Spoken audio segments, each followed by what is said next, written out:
I saw pictures from the space shuttle, North America night. I could almost see my house, I could almost see the rest of my life. I'm on mothers in the hospital, and friends removed, collecting trophies for the songs they wrote.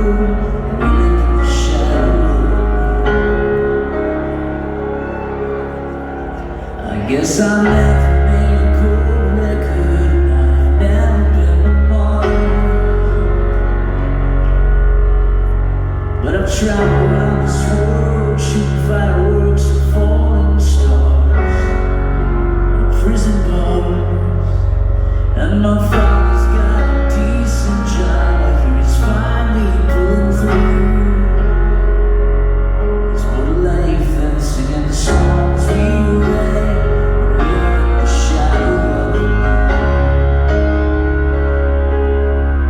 And I see colors,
about these seats, I'm not so worried anymore.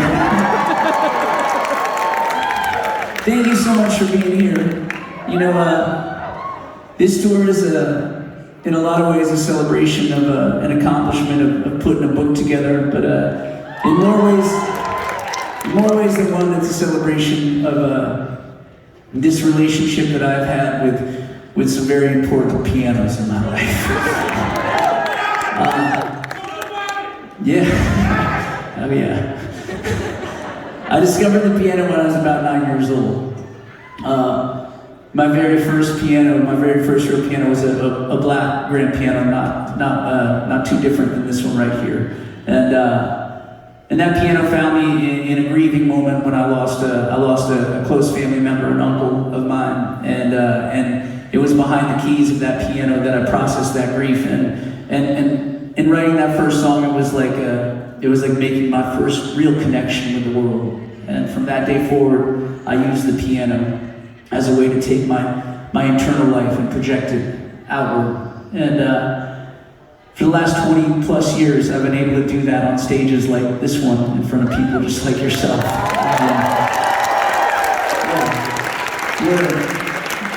What a gift. I never would have dreamed when I was 9 that would be the gift that I would receive down the road. But as you can imagine, the last couple of years, that's not been the easiest thing to do, find these stages and these people. And so I wrote this book. And that's how I decided to take my internal world and put it out there. And as excited as I am, and I am so excited that Three Pianos is out there in the world now, I'm even more excited to be back on stage. So thank you. Thanks for taking a chance on us and coming out tonight.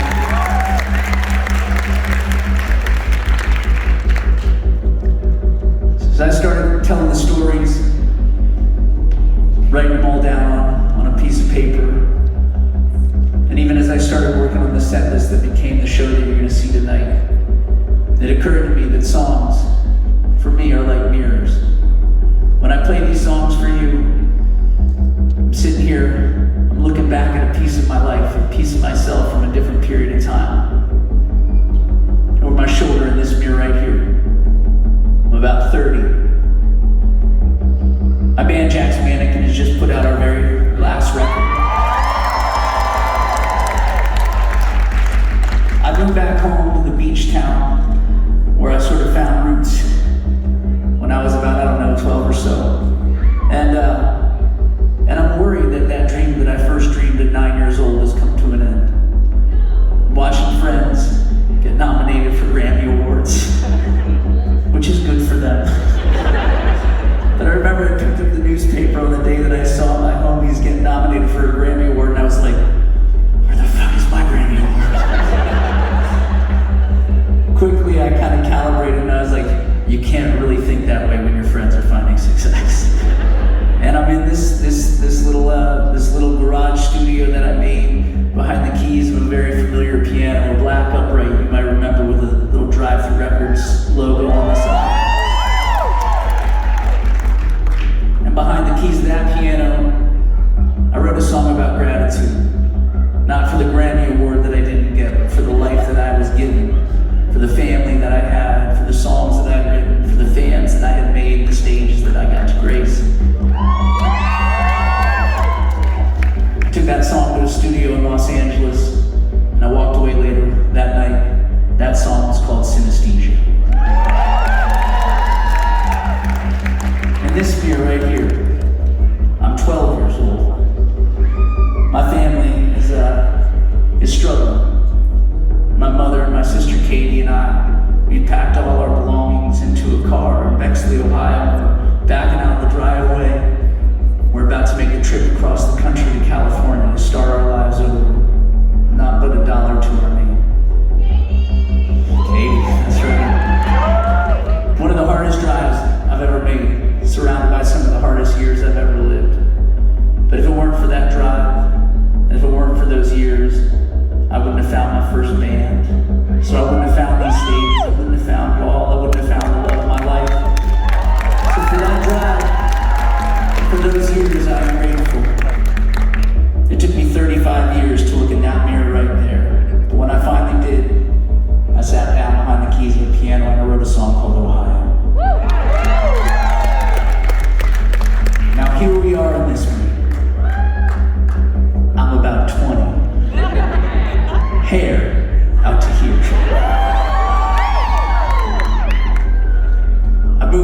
parents' house into the guest room of a punk rock singer from a band called Newfound Glory.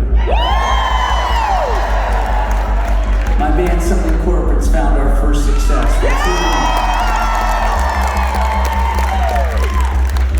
And in this little guest room, on a little break for a couple of months, I moved a piano upstairs, and all I have to do is write songs and smoke a little bit of weed. Imagine this, it's about sunset. My girlfriend, this beautiful green-eyed woman, is pulling into the driveway. She would eventually become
first band, my high school band, the Brothers, were on a hiatus.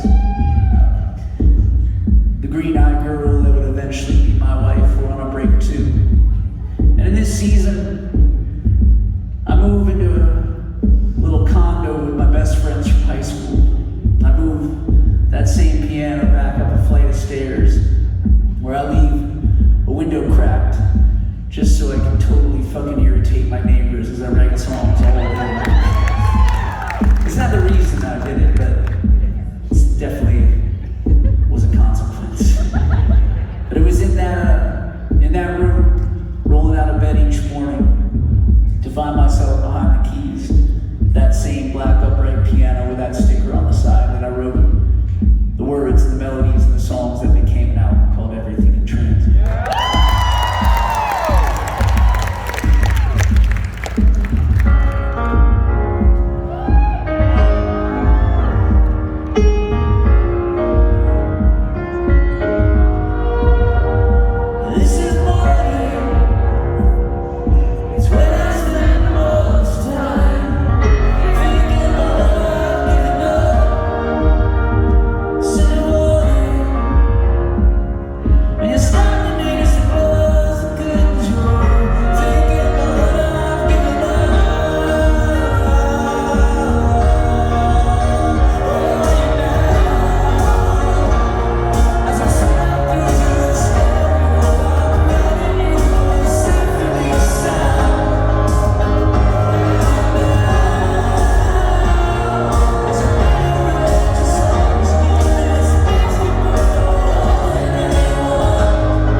So I wrote this song in, 2003, 3 in a haunted house in Shoreline, Washington. I had taken too much. I met some strange ghosts and demons on the other side of that taking too much. But I think sometimes when we push ourselves a little too hard, we can find a little bit out about ourselves, and I did in that moment. And this is a song that has stuck with me to this day. I put out this book, and it was a hard book for my family. It exposed a lot of secrets and things that we had kept swept under a rug. But when I hear this song, I think of my dad. It's his favorite song, and it's a song that makes me think of how proud I am of him for having gone through what he's gone through and survived it. So I sing it for him. It's called Watch the Sky.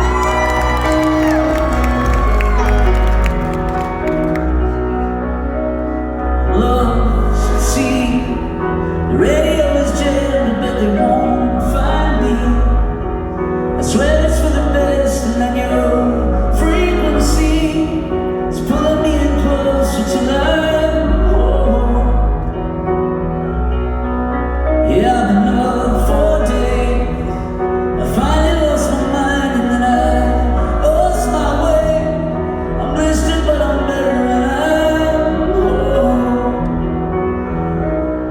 yeah, I will call these things that aren't worth giving up, I know. But I won't let this get me out of the fight. If I don't let you get it with the storms outside, some days all I do is watch the sky.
It is always good to be back in DC.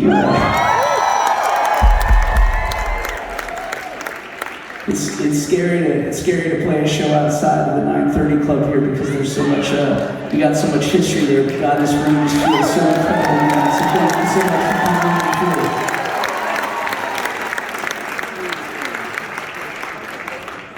You know, I'm about the luckiest human in the world to get to do this for as many years as I've been doing it, and to get to do it like right out of high school. Like my mom made this deal with me before I graduated. She said, "Well, Andrew, if you don't get signed within 1 year of your high school graduation, you're gonna have to go to college." I was like, "Deal, Mom." I was not going to make good on that deal no matter what. There was one way I would make good on it, but if it didn't work out, I was definitely not going to college. At least not for a few years. And luckily, like I got signed within almost exactly 1 year from the day I graduated high school. Something corporate got our first record. And we got on the road, van and trailer crossing the country back and forth, and then eventually we got to get into a studio in early 2002. This beautiful classic, like the studios you see in the movies, right? The ones like, you know, the black and white movies, and where Sinatra's doing his thing, and the Greats and the Beach Boys, and I got to record in one of these rooms with my high school best friends. And down the hall from us was my hero making a record called The Last DJ, Mr. Tom Petty, and his band, The Heartbreakers. Man, if we didn't eavesdrop outside of that studio door, like I recorded probably less than I eavesdropped outside of Tom Petty's studio door. One day I got to walk in the back door, and there's Petty with his studio door open, hunched over his guitar, and he's fucking working a song out with a joint in his hand. And I'm like, oh my God, that's Tom Petty. And so I stared at him like anybody would, a true professional. And then when he gave me the most generous nod and wave after he felt me like burning daggers through him, I did the only rational thing that you could possibly do. I ran 1 fucking million miles an hour in the opposite direction and vowed never to enter that door again. But it was recording in that studio down the hall from my hero that inspired this song about being close to a dream coming true and then also being so afraid that that dream might not come true. And luckily for me, it did. This one's called The Astronaut.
You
know, we're just coming off of this big benefit show we played in Philadelphia a couple months ago.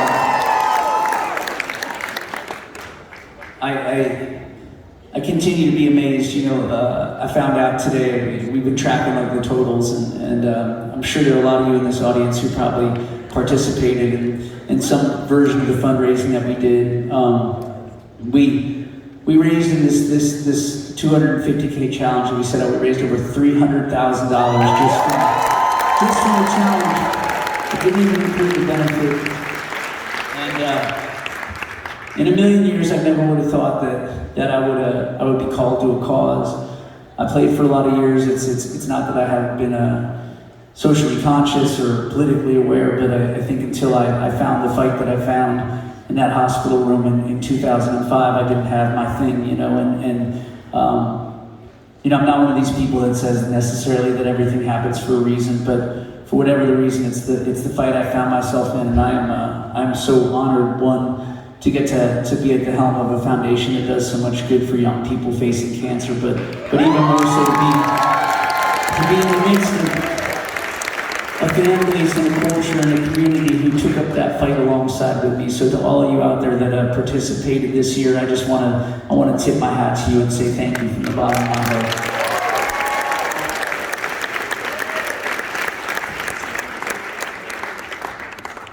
So this is a tune that I started writing for my sister a year before I found out that I had leukemia, and she was going through a hard time of her own.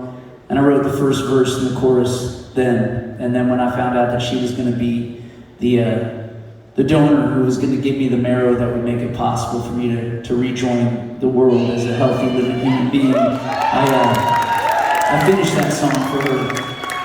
And she deserves a whole lot of songs, because not only did she save my life, but she also introduced me to the woman that would be my wife. So, Katie, wherever you are tonight, I sing this one for you.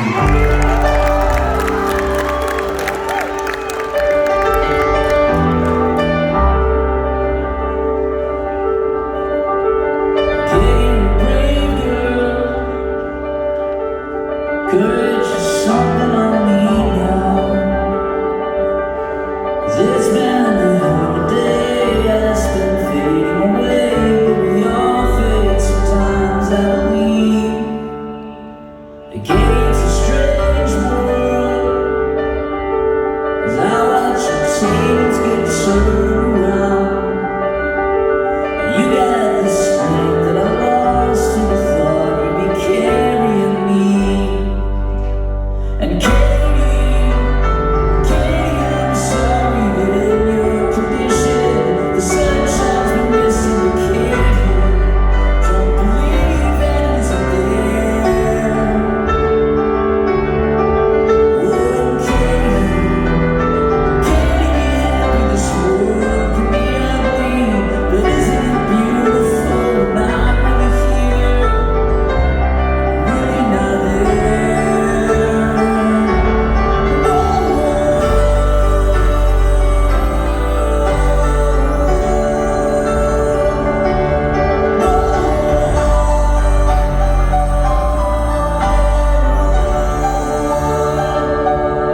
It's not the end of the world. It's not the end of the world. It's not the end of the world. So the cops will break up this party. And Katie, I'm sorry that in my condition, your sunshine's been missing the Katie. I don't believe that isn't there. Oh, Katie, be happy this world can be ugly, but isn't it beautiful when I'm here? I'm really not there.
state usually known for our droughts. We've had the rainiest season in more than 100 years, which seems appropriate because this is the rainy year for me. It's that season of breakups. It's that season of things coming apart, but somehow things coming together. Behind the piano, in a recording studio. Musically, my life was like this, and everything else was right. And every time I thought that that record was finished, every time I thought I said it was over, this was a breakup record, then another song tapped me on the shoulder and said, no, this is a full circle record. You're coming back to the beginning. This life does not move in a straight line. Life moves in a circle. That last song that found me in a dream and tapped me on the shoulder in a dream. And in that dream, I'm standing on a hillside next to that house I moved into with my high school friends, where I played the piano out that window to annoy my neighbors. In that dream, I'm looking out at the Pacific Ocean. That ocean had become my home. After years of hardship, my family, we planted our roots, and I planted my roots there. As I'm looking out, I see that wave as wide as the horizon that's coming to take that all away from me. So I'm standing on that hillside, and here comes that wave. Watch the palm trees. They flex, and they roll. Cars,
Oh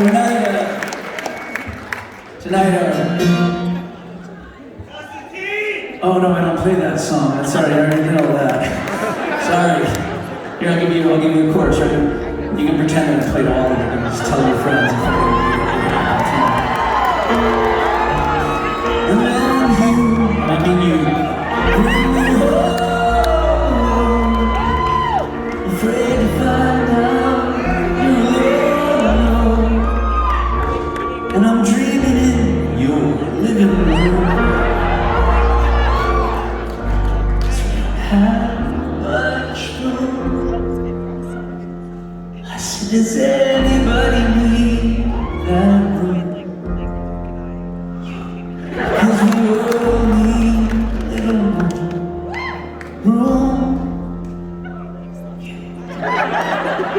to live.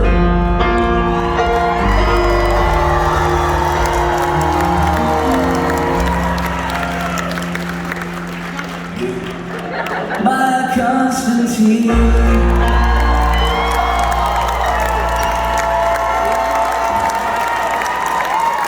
I'll do that.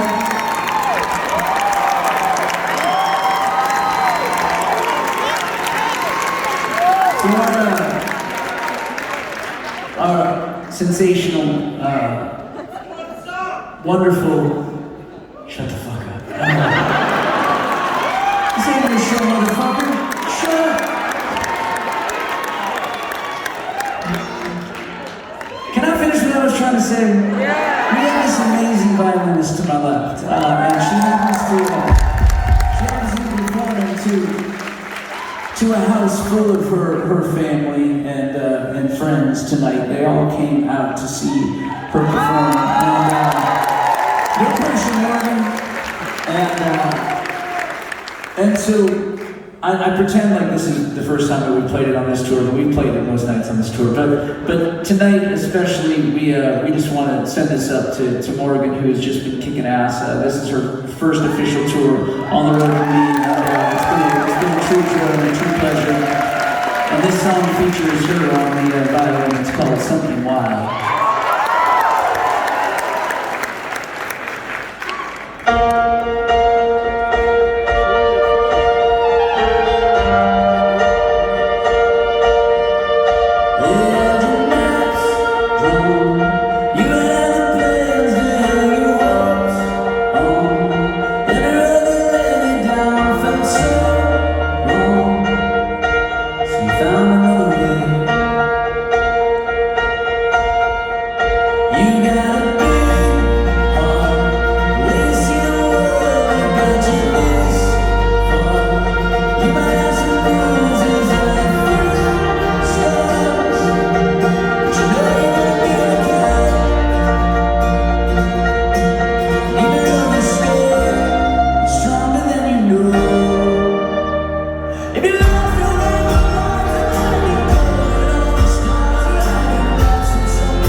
So this song found me in like kind of a funny moment. So it was probably, yeah, I don't know, somewhere like early 2003, and I moved back out of the punk rock singer's house because all of a sudden I was like, man, you're on the road a whole lot.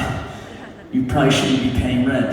So I moved back to my parents' house, and at the same time, my brother, who was 10 years older than me, who had committed himself to a life as a ski bum, decided to come off of the mountain. So he moved back into the house right around the same time. So my brother was sleeping in the garage where something corporate would occasionally practice, and I was sleeping back in my high school bedroom. And one night we were sitting drinking beers in the living room, and I was kind of sitting cross-legged like this, you know, and we were having a good time hanging out. And my brother Chad looks at me and goes, "Andy, why do you cross your legs like a girl?" I was like, "What the fuck are you, what?" But you know when your brother is like 10 years old and you just like talks a little bit of shit and you're like, that hurts. But I still had this old brown upright. Most people don't remember those days, but the earliest days of something corporate, I had this brown upright piano that I wrote every concert day with a sharp marker on that piano. I still had it out in the garage, and I was 20, going on 21, and I literally was like, "Fuck you, Chapman," and I walked out in the garage, and I wrote this song, and I took it to my bandmates, and they loved it. But there was one lyric they didn't really care for, and so they made me change it. But they're not on stage tonight, so I thought I'd play the original. This one's about 21 and Vincent.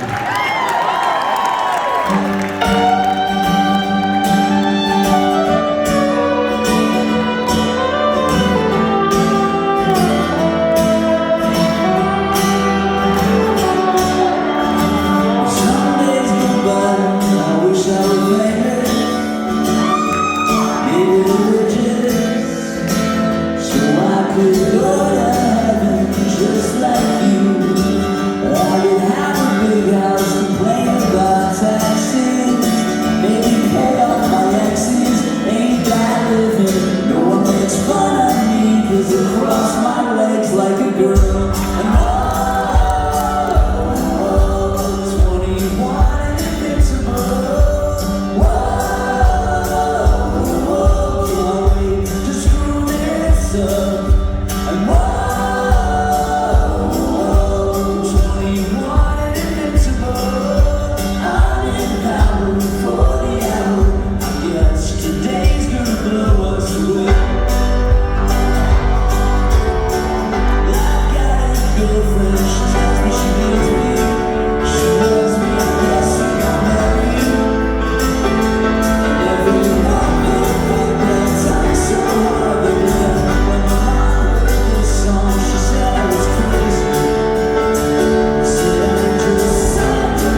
how quickly I found out the words to that song weren't true. but that's the beauty of the hubris of youth. You know, it's nice to be a little blind sometimes, you know. And yeah, you know, it's crazy. That song, it took on a whole new meaning after I got sick, and then you know, I traveled through these weird sort of middle years. You know, I got better fast. My body got better fast. Most of you know that it was pretty quick. I got sick, and then within a year I was back on the road. I mean, probably a lot of you were there for that. You know, you really me back to the stage. There is no question. It was this thing. I was like, I'm going to get back to work. You know, I went too soon, I'll admit. And the person that was at my side for all that, my sweet Kellyanne, you know, she was there for it, but man, did she see the worst of me. And you know, we had no idea what it was going to be like to be young survivors, and I say that because anybody who has survived trauma with a partner by their side, a parent by their side, whatever it is, it is not a single survivorship. It is something that we share together, and she was a survivor with me. And in the midst of all that craziness, you know, we decided to leave the little beach town where we had met, and the place that we had called home. We moved to Los Angeles. I think we wanted to put all that behind us, and we found this little house with a green roof where we sort of decamped for what I would say were strangely the hardest years of that survivorship. You know, just figuring out how to be back in the world and feeling alienated, but feeling like you couldn't tell anybody about it. And eventually we left there, we moved back to that little beach town, and things kind of started looking up. And when I got back to making music again after Jack's Mannequin, I went to this studio, this guy named Mike Viola, his little home studio, and we started working on the songs that became the first Wilderness record. And it just so happened that it was right down the street from that little house with the green roof where we had gone through some of our hardest years. And I found myself some days showing up early and like just on autopilot driving to that little house. And I had this journal that I would travel with, and I'd park outside of the house, and I would look in the windows of my old house, and I just write these notes. And I think it probably creeped out the people I sold the house to a little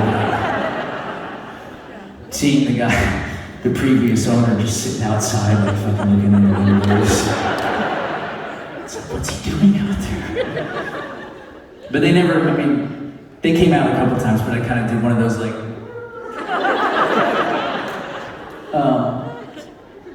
but I'm glad I went there. I'm glad I wrote those notes, and that I don't feel like I have to go back anymore. Because at the end of writing the first Wilderness record, the very last song that I wrote was this one, and I'm so glad it found me. It's called Maps for the Getaway.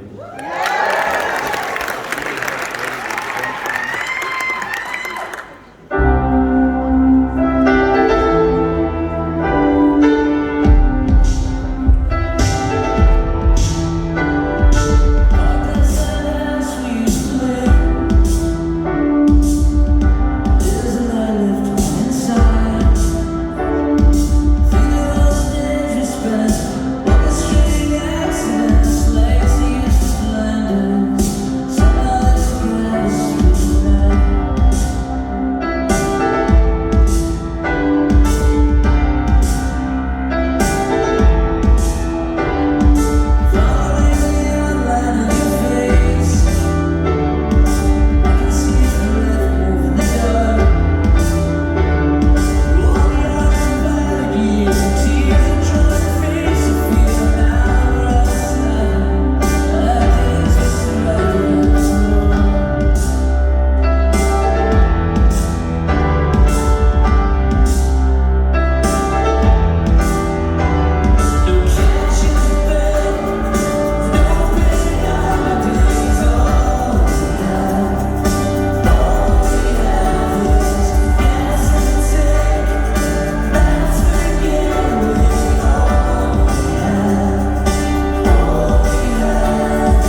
I wrote this song when I was 16.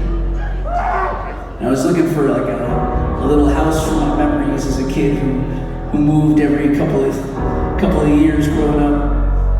And I found this little park with a girlfriend of mine. We stumbled across this place in the days before cell phones and maps. We were lost, super lost. And we just we landed on this weird little basketball court that had this beautiful name of a park. It was not a fucking park. There was nothing park-like about it, except for this beautiful name. And I was like, well, I could make a song out of that. It's called Cameron Park.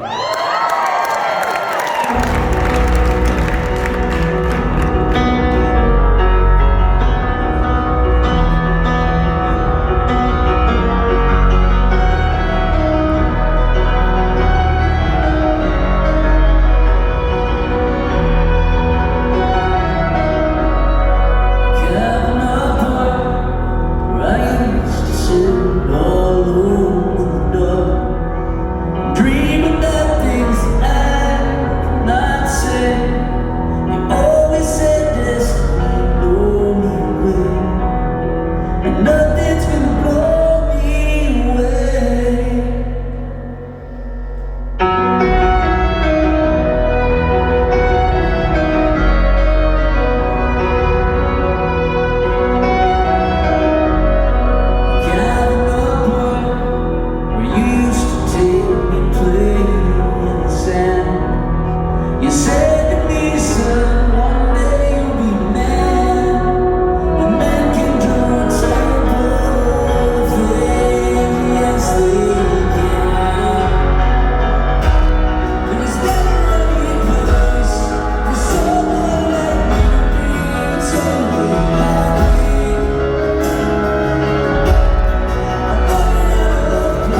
Right, DC.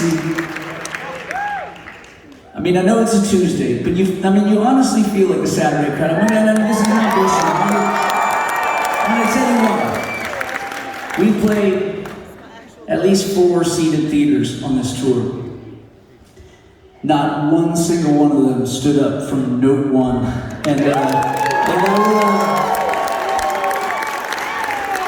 And some of those were on a Saturday. So let's pretend for these next few tunes as we close you out, it's not Tuesday. You got nowhere to be tomorrow. Got nothing to do. Actually, you know what? Fuck it. Everybody call in sick. I mean, if for the next song I see people on their phones, you'd be like, I don't know, there's some of those bulldozers outside my house. I can't. Just call in sick tomorrow. And let's go party after the show. All right, here we go, DC. This is a party jam. It's called Fire Escape.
So in this tale of three pianos, that's piano number 3 right there. We met in 2006. I was a destructive human being. Within the first year, it seemed pretty clear that she was not going to survive without some serious work. So those legs right there, you might see, they're not wooden. They are paint match powder coated steel. Because within that first year, I was going through some things, and I took out a lot of that on my sweet piano right there. And a lot of people, there were technicians that said, "You got to retire that thing. It's over. It's done." And it was a metaphor, I think, because we survived a lot together. And after 15 years, I could not be more grateful that we're still on the road, still making songs, still playing shows for people like yourself. There's a piece of my heart in that piano, I'll tell you what.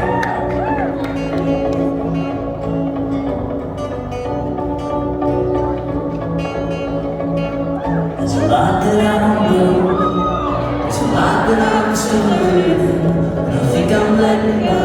I find my body, it's still burning, and you hold me down, and you got me living in the past. You wanna pick me up, somebody clear the wreckage from the blast. Yeah, I'm alive, and I don't need a witness to know that I survived. I'm not looking for forgiveness, yeah, just need light. I need light in the dark to search for the resolution.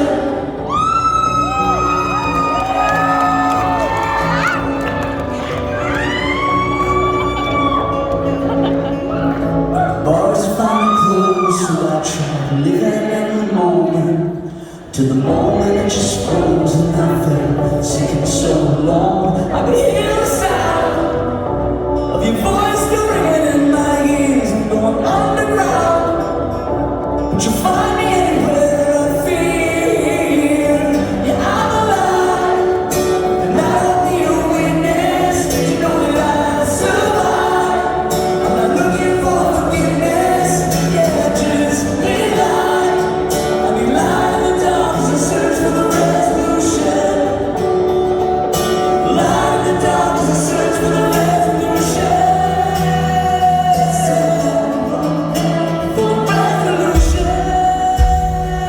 Some stories are for the resolution.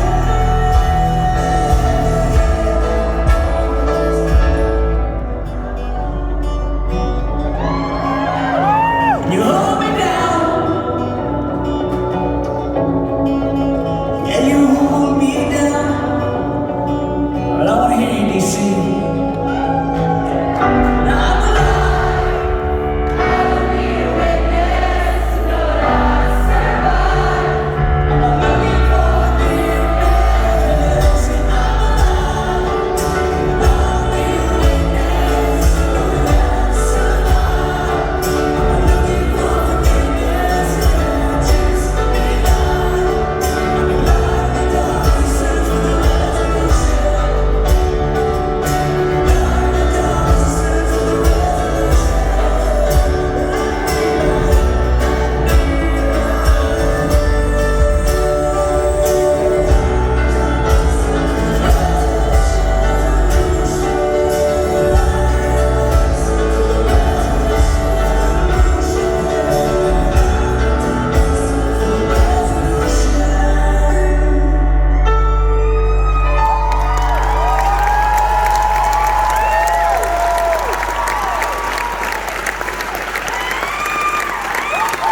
Y'all been incredible tonight. Thank you so much.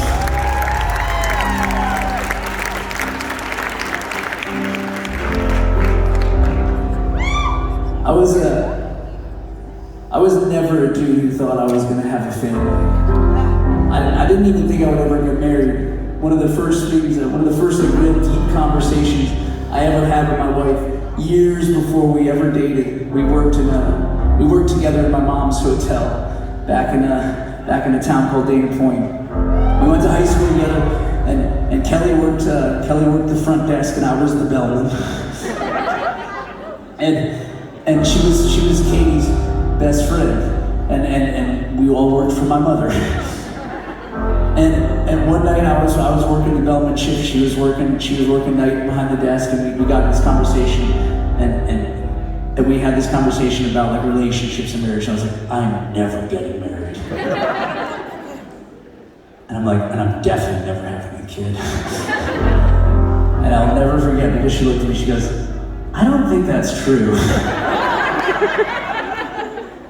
Fast forward, literally, it was like, it couldn't have been more than like 5 or 6 years when we were married. So, you know, joke's on me. But the best job that I have been given in this life has been to be a father to my daughter, Cecilia Kate. And it's just proof. Never say never. Wherever you are, no matter how cynical you may be, just believe that there's probably something crazy waiting for you around the corner, and this is probably the craziest shit that I ever found. This one's called Cecilia and the Satellite.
I'd say Friday, but I can tell you all been drinking for at least 2 days.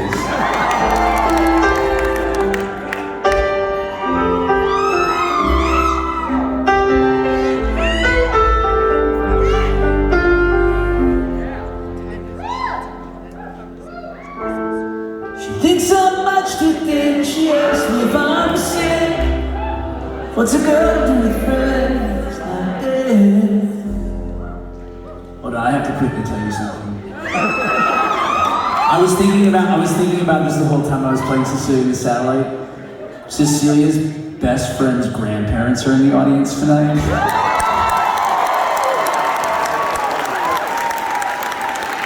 I clearly censored my whole show for them. Ed and Laura, how y'all doing over there? Give it up for the Riverdogs.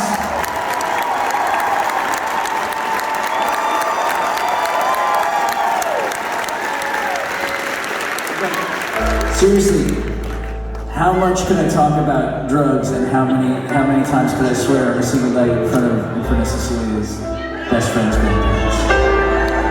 I know you all don't fucking care. Or maybe you do, and I'm in trouble. She lets me drive her car, oh here we go again, so I can score an 8.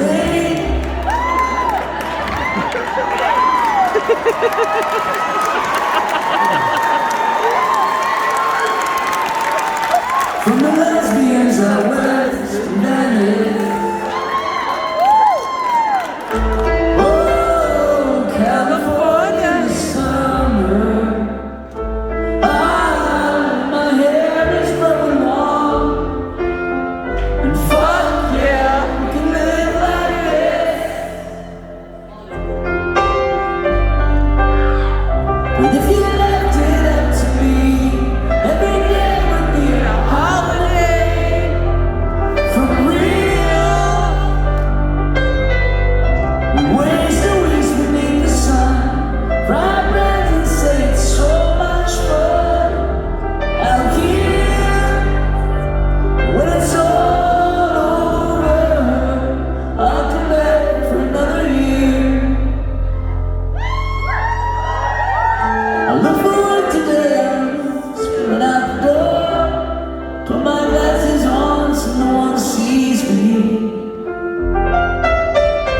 I never thought that I'd be living on your floor, but the rents are high, DC is easy. Oh, it's a picture of perfection. The postcards gonna read. Fuck yeah, we can live like this. But if you left it up to me, every day would be a holiday. For real. We waste the weeks beneath the sun, fry bread and write so much fun out here. Hey Madeline, you should find for my favorite sweater. Being poor was never better. A safety bus, some cheap red wine. The trouble we can get it, so let's screw this one up right. But if you left it up to me, if you left it up to me, every day would be a holiday. For real. We waste the weeks beneath the sun, lie and tell friends it's so much fun out here. When it's all over, I'll come back for another. When it's all over, I'll come back for another year.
back. Live music is back. It feels like it's back tonight. Thank you. Thank you to the Lincoln Theater for having us. I hope to see y'all again real soon. Until next time, this one's for you. It's for your good friends. It's for the people that held you close in the middle of this crazy last couple of years. If you're in the audience with those friends of yours, you hold them tight tonight and sing this one loud and proud. It's called Lie, Lie, Lie.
supporting live music again, for putting us back to work. It is something I take very seriously, and it's nice to be back doing what I love. So I hope you all have a wonderful night tonight.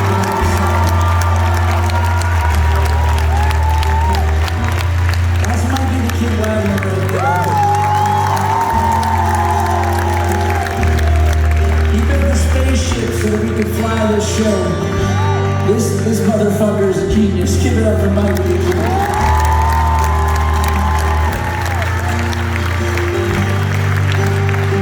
Mr. Zach Clark right here. It's my soul brother. One of the best songwriters around. Dude, I love you so much. He's Morgan Parrish. He's played like 34 instruments tonight.